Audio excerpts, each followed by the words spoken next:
So I know I'm recording this a bit late. The movie, I watched it on the 26th when it came out on Paramount Plus.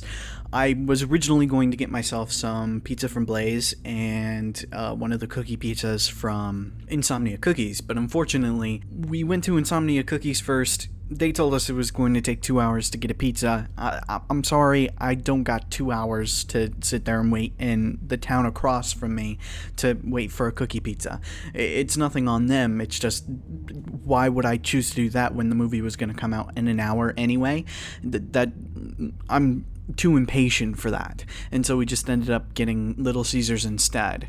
I know that doesn't make sense, but just understand. With that being said, got home, watched the Five Nights at Freddy's movie on the 26th. I've been planning this review, but unfortunately, I worked yesterday and today and tomorrow, so that's just how it is. So this is going to be the review. Don't expect it to be anything special. First of all, I wanted to say, the very fact that this movie exists is one of the greatest things in mankind, like legitimately. The fact that we can get to see this amazing series that we have spent close to a decade experiencing finally on the big screen and for a much larger audience than an indie game could have, it really puts things into perspective. You're able to show a lot of people this movie, and I understand we're going to get into all of those situations later, but right now, let's just appreciate the fact that we now have a medium, live action, in which the majority of people who have never heard of Five Nights at Freddy's, this will be their opener to wanting to learn more. And especially since I watched the MatPat video, it's amazing to know that all of the actors and everybody working on the sets and everything were genuinely excited and wanting to learn more. I can't explain how amazing it feels to know that there are so many new fans to the community now because of the movie. Amazing soundtrack, amazing animatronics, amazing actors. It was I can't explain how unreal it feels to know that I got to experience all of this. We all get to see this on the big screen. It is genuinely life-changing to know that we finally get to see. I can't explain how excited I am. First of all, oh my god, the amount of Easter eggs inside of this movie. I was a bit turned off with the existence of Shadow Freddy because obviously I'm going to end up having to make a video on that, and that's not going to be a very fun time because it's going to include me having to go back and say, hey, I was wrong, and it hurts when you have to admit you were wrong, but its very existence makes me have to look back at the series and have to look at things. We'll end up doing that at another time, not right now. I am genuinely so excited about this movie. We got... first of all, it should be obvious, I don't think I've mentioned anything yet. Well, I did mention this because I mentioned how MatPat saw the actors. I'm sorry, I'm going to put it in the description immediately, or in the title for a while, and we're just going to say spoiler review, so there's gonna be spoilers if that wasn't obvious. I can't tell you how I felt. I just stared over at the rest of my family, jaw dropped when I saw Matthew go on screen. It was fucking amazing. I can't explain, because I figured this whole time I had in the back of my mind, I was like, Matthew is he is an actor. That is Matthew. Matthew, in high school, he was the drama kid. He was that kid that was in theater. That is who Matthew is.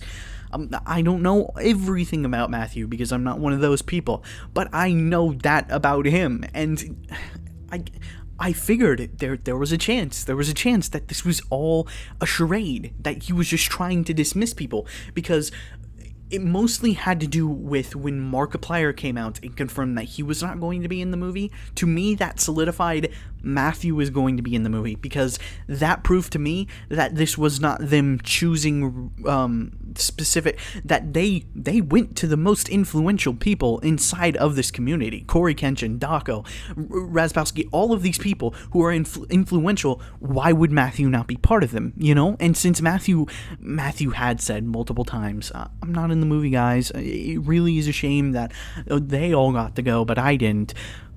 My brother, no, I knew. There was no shot that he wasn't going to be in there. He is an actor, you know? And to think If Markiplier had been in the movie, he was set to be the security guard, which a lot of people, if you don't know, that is the setup for Random Encounters, Five Nights at Freddy's the Musical, in which Mark is the security guard before Nate goes in to be the security guard after him. So Markiplier plays that role of being the guard before. That ends up being, instead he would get killed in the movie, you know? It would have been so amazing to see Mark sitting on that table about to have his face shredded off. That would have been awesome. But, you know, maybe... who knows? Next movie, you know, it's gonna be interesting, and that's no hate towards the actor that ended up playing him.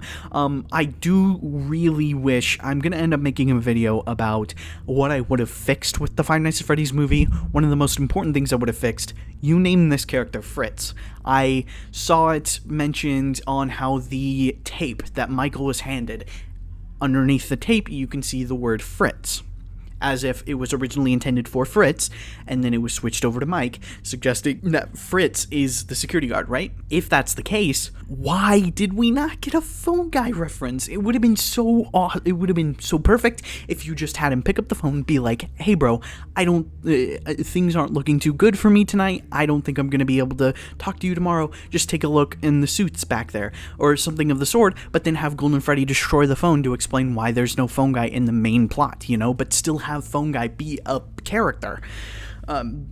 We'll go into that when I do my whole fixing the Five Nights at Freddy's movie thing. But obviously, if we're going to be covering this, then that means I have to cover my issues with the movie. My biggest issue was pacing. People that are just now getting into, people that are coming to this who have never watched, I know Jason mentioned how this movie was for the fans, and it was, but I feel like if they had slowed it down and really spent a little more time getting to know the characters, getting to know their motivations, it would have been perfectly fine for a new audience member, because we saw Steve Ragland 2 times before he gets revealed to be William Afton.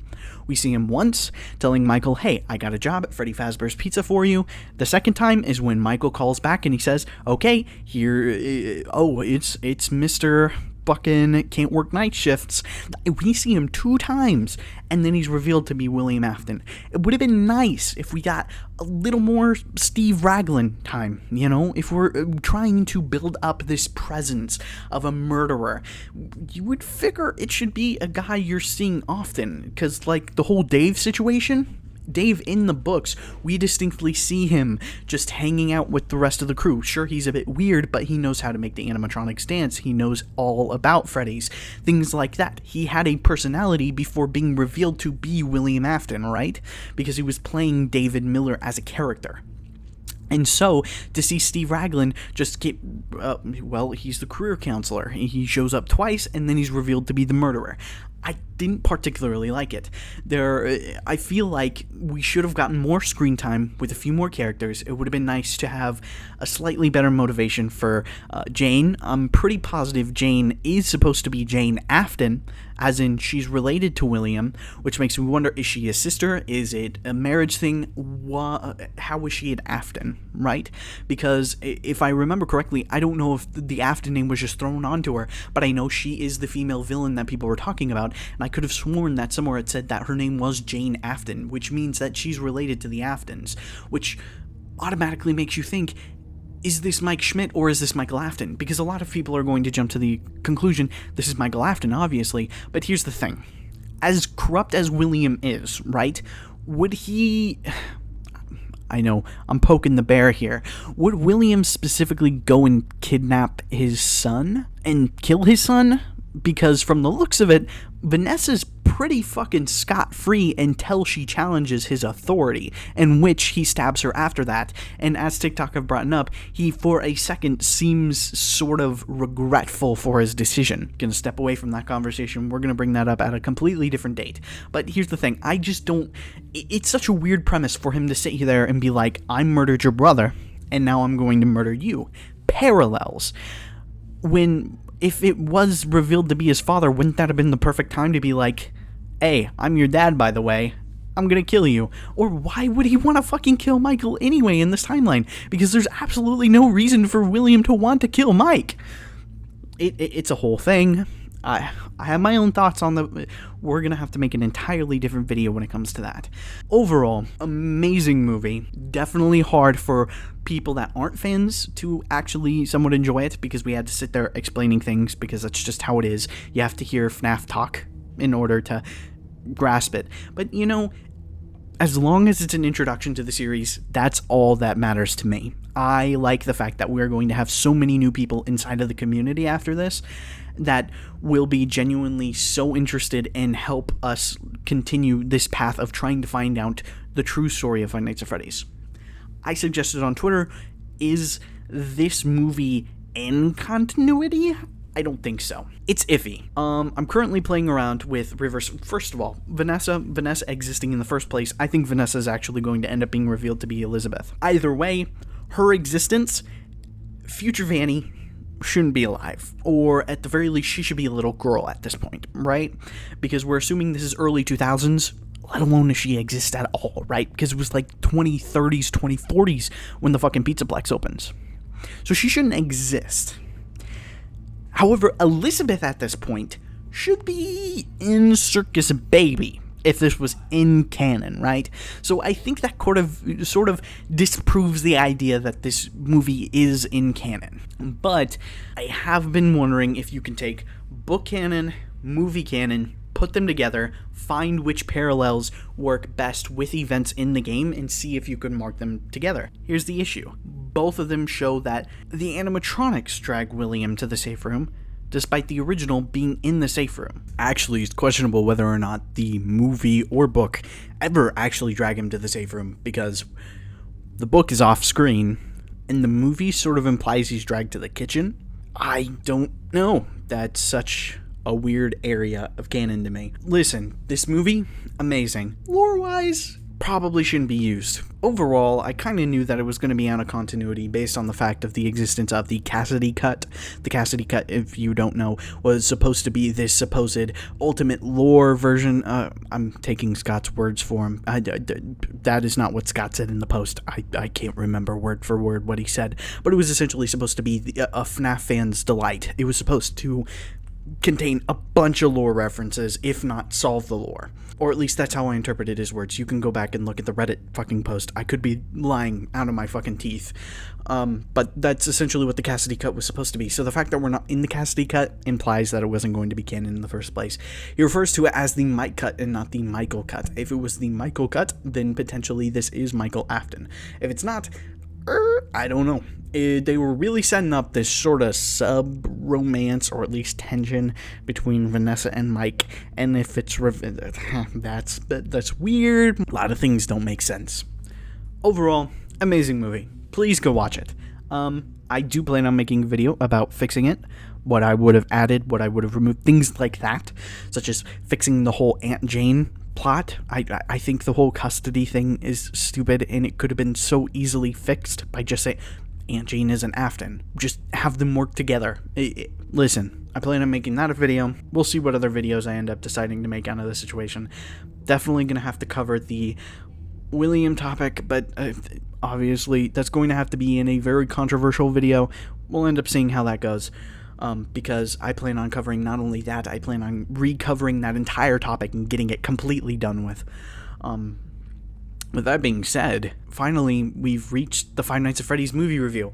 All of my fucking backlog of Five Nights at Freddy's content still in the works, and hopefully this gives me enough motivation to actually, you know, finish those projects. Definitely gonna have to make a video about how, if this is supposed to be used for lore, if at all, I might be fucking screwed. I also plan on releasing things about the reverse timeline I've been coming up with, which is essentially a more popularly accepted timeline, except it contains one event that people are not gonna like, which is the idea that Michael Afton and Mike Schmidt were never the same person, and that they are two separate people, and that Foxy Bro is actually Mike Schmidt. We're going to play around with that timeline, And I feel like if we go with that timeline, it would allow for Charlotte's death first. It would allow for Molten. It would allow for basically everything, right? I'll end up explaining that in its own video. With that being said, this has been an amazing experience. Please go watch the movie, regardless of anything. If you even like Five Nights at Freddy's, you have to watch this movie. It's 8 years in the fucking making. It would be a waste not to watch the movie, like genuinely. It has an 89 audience percent score, and last I checked, not all of those are going to be from FNAF fans. The audience still includes people that aren't FNAF fans. So, you know, give it a try. There's genuinely no reason not to watch this movie. It is fun, it's scary, it's everything you would want in a Five Nights at Freddy's movie. Obviously, there are always things you can improve, but dude, it's a fucking Five Nights at Freddy's movie. Go watch it! With that being said, I'll see you guys sometime later, when I stop being a lazy bum. Matane.